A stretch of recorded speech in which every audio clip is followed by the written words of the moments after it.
have a seat. Please have a seat. Oh, my heart is full.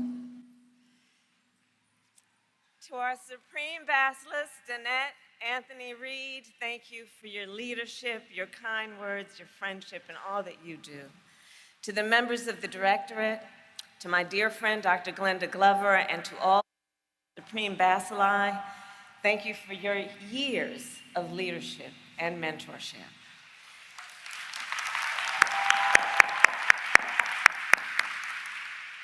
To my line sisters, the 38 jewels of iridescent splendor.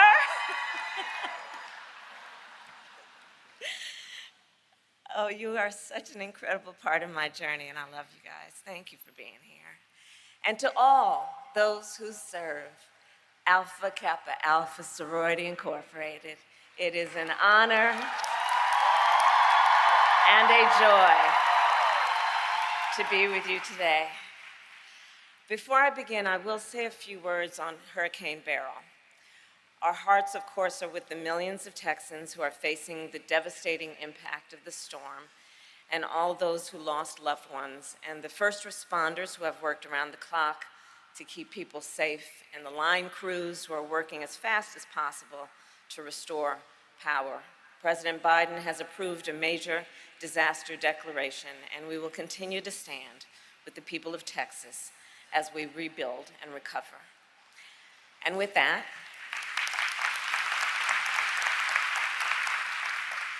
I will address the topic at hand.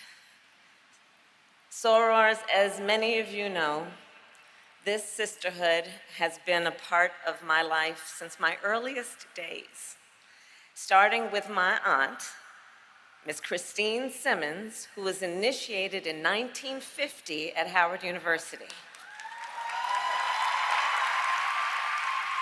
And from 1978 to 1981, she served as Basilisk of Alpha Nu Omega chapter in Oakland, California. And in fact, one summer, Auntie Chris hosted one of our revered founders, Miss Norma E. Boyd, who was then 93 years old. And Miss Boyd gave me her book, A Love That Equals My Labors, which she signed to Kamala with love, Norma E. Boyd.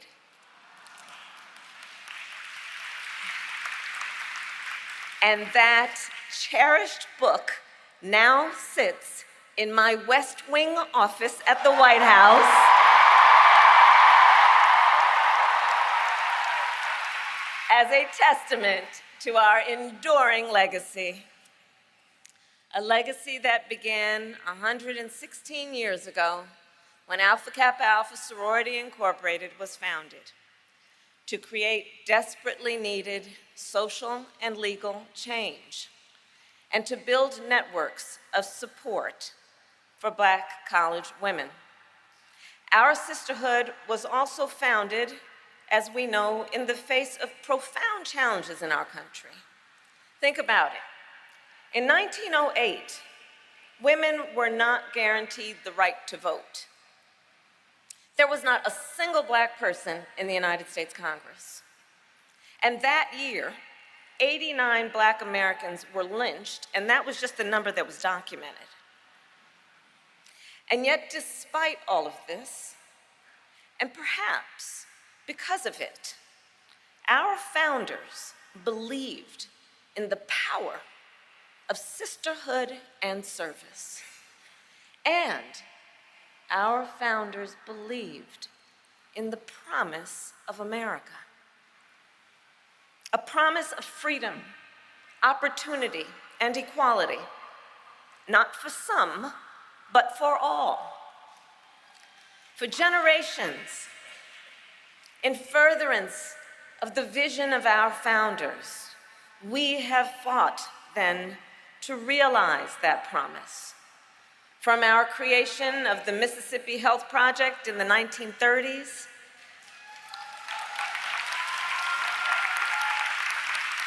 to job training and literacy programs in the 1960s and 70s, And then most recently, of course, the work on voting rights and economic opportunity and child hunger.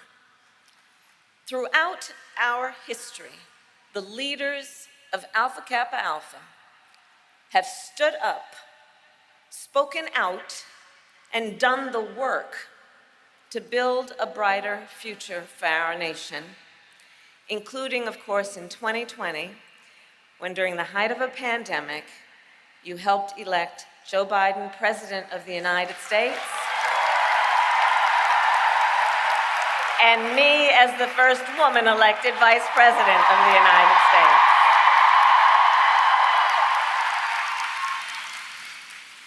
And it is because of your work and your support that we have been able to then fill our administration with incredible leaders, such as Shalonda Young, Soror Shalonda Young, who is the head of the most powerful Office of Management and Budget. She controls the money. And of course, a member of our sorority. The promise of America, the promise of freedom, opportunity, and equality for all people. You know, when we first took office, the president and I knew that to realize that promise, we must address long-standing issues, some issues that people just don't like to even talk about. We decided we must, for example, make healthcare more affordable, because the reality is that access to healthcare should be a right and not just a privilege of those who can afford it. We decided to look at specific communities that have been long suffering on specific issues then, including diabetes. So we decided to address the cost of insulin with the knowledge that Black people are 60% more likely to be diagnosed with diabetes. And we took on Big Pharma and capped the cost of insulin for our elders at $35 a month. We knew to realize the promise of America, we must address the issue of student loan debt.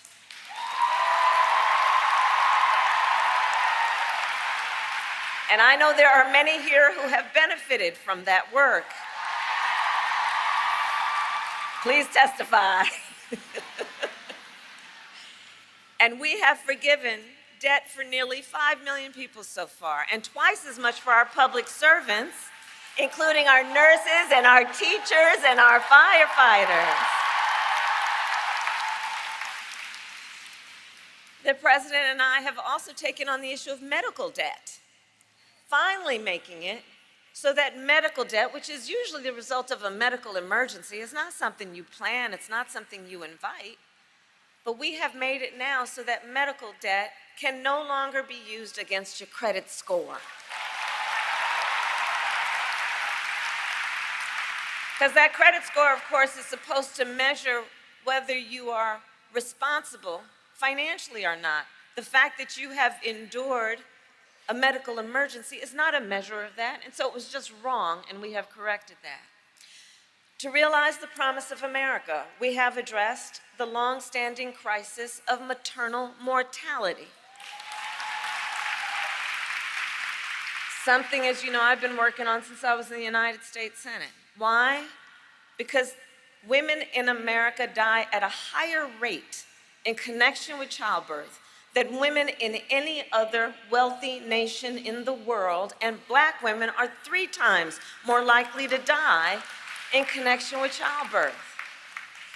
So to address this crisis, among the work that I've done, I challenged every state in our nation when we first came in. I challenged every state in our nation. And I challenged them and said, extend Medicaid coverage for postpartum coverage from the measly 2 months a year that you've been doing to a full year. And I am proud to report that when I issued the challenge, only 3 states offered a full year of coverage. Now 46 states offer a full year of coverage. And today I am announcing for the first time, we have created national health and safety standards for maternal care. For the first time, national standards.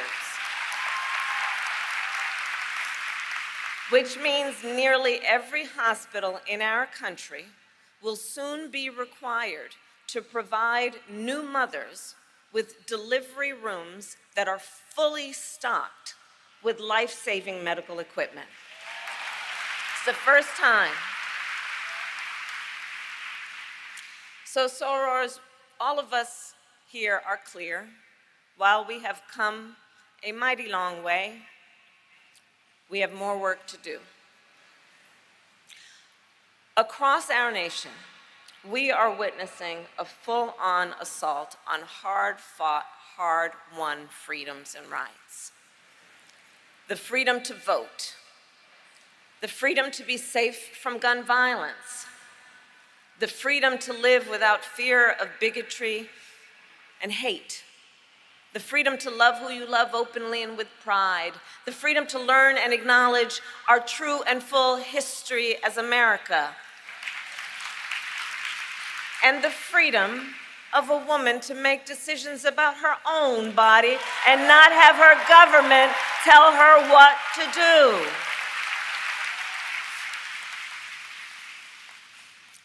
And these are not only basic freedoms and rights. These are the pillars of our liberty, the essence of our democracy, and the promise of America. On that last point about the attacks we see on reproductive freedom, understand how we got here. Then President Donald Trump handpicked 3 members of the United States Supreme Court, the Court of Thurgood, because he intended for them to overturn Roe v. Wade, and as he intended, they did. Now, 2 years later, in the South, where the majority of Black women call home, every state except Virginia has a ban. Many with no exceptions, even for rape or incest. Now, we all know one does not have to abandon their faith or deeply held beliefs to agree the government should not be telling her what to do with her body.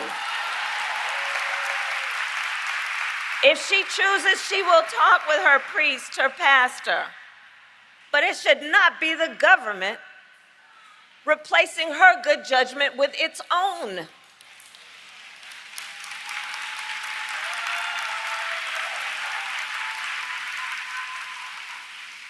Faith and freedom can coexist. And understand, the former president wants to pass a national abortion ban to outlaw abortion in every single state. But we will not let him. We will not let that happen. We have worked too hard and fought too long to see our daughters grow up in a world with fewer rights than our mothers.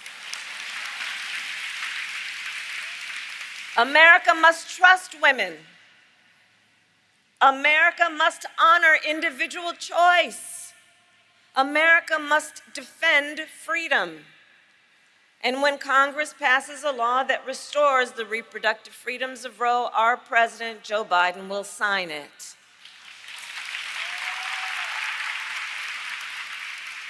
And there is so much at stake in this moment, including last week, when the Supreme Court basically told this individual, who has been convicted of fraud, that going forward, he will be immune for activity we know he is prepared to engage in if he gets back into the White House. Consider, Donald Trump has openly vowed, if reelected, he'll be a dictator on day one. That he will weaponize the Department of Justice against his political enemies, round up peaceful protesters and throw them out of our country, and even, and I quote, terminate the United States Constitution. What's more, Trump advisors have created a 900-page blueprint of their agenda for the second term. They call it Project 2025. It includes a plan to cut Social Security, to repeal our $35 cap on insulin, to eliminate the Department of Education and end programs like Head Start. So let us be clear. This represents an outright attack on our children, our families, and our future.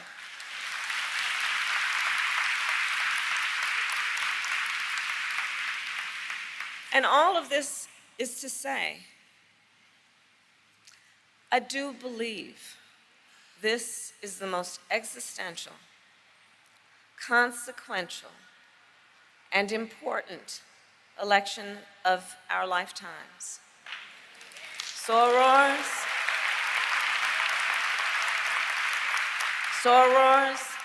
this is a serious matter.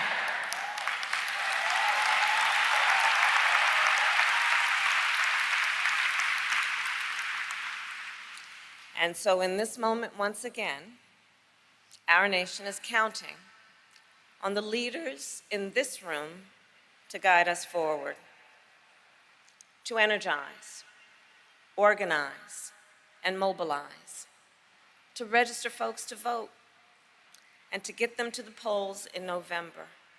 Because we know when we organize, mountains move. When we mobilize, nations change. And when we vote, we make history. So I'll conclude with this. For 116 years, the members of our sorority have been on the front lines of the fight to realize the promise of America. This year, let us continue that work. Let us fight for freedom, opportunity, and equality. Let us, as always, fight with optimism, with faith, and hope. And let us see it through. Because when we fight, we win. God bless you, and God bless the United States of America.